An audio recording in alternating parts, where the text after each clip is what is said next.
lahat ang katotohanan ukol sa retokadong video na kinakalat ng kampo ni Tacloban City Mayor Alfred Romualdez. Para sa inyong kaalaman, meron na rin lumabas na mas mahabang bersyon ng YouTube video na ito. Meron ding 51 minutes na audio recording na nagsilbing official minutes ng consultation meeting na ginanap noong November 14. 6 days after November 8 nung dumating si Bagyo Ulan.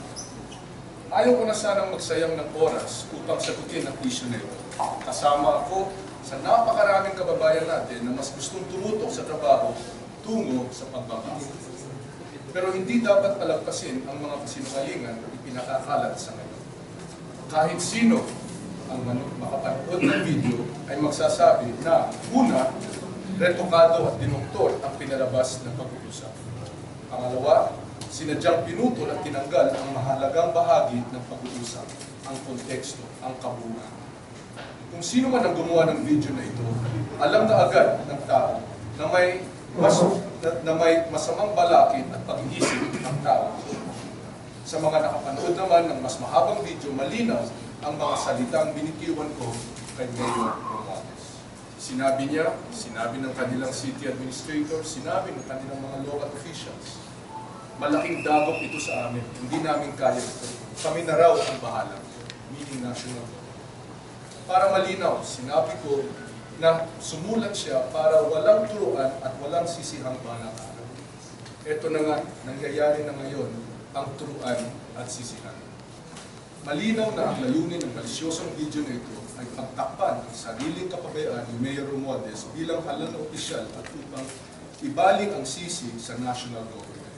Mismong si Mayor ang lumabag sa kautusan niya na lumikas ang mamamayan palayo sa mga danger zones. Akin ding napag-alaman na matapos ang Irlanda hanggang sa ngayon, ang mga mahalagang konseho tulad ng Sangguniang Panlungsod, City Disaster Risk Reduction and Management Council at City Peace and Order Council ay hindi pa rin pinupulong para sa disaster response. Nakikisimpatiya ako sa iyo, Mayor Romualdez, dahil biktima ka din ni Yolanda, kagaya ng inyong mga kababayan at iba pang mga kababayan natin sa Visayas. Ngunit, hindi habang panahon na ikaw ay biktima. Panahon na para tumulid ka at pangunahan ang pagbabangon ng iyong siyudad. Asahan ninyo, kami sa DILG, katuwang ang buong pamalaan ay hindi titigil sa pagbibigay ng tulong hanggat hindi nakakababangon ang mamamayan ng Tacloban, sa Leyte, sa Eastern Samar, sa Samar, Northern Cebu, Northern Negros, kabuuan ng Panay, hanggang doon sa Palawan.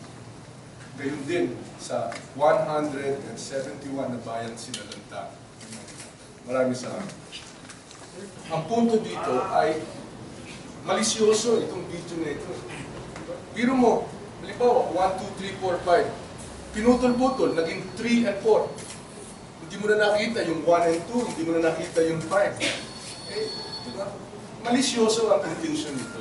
By the way, nasa tape yan, nandun sa video yan. Sinabi ko, the President is being very careful because he does not want to be misconstrued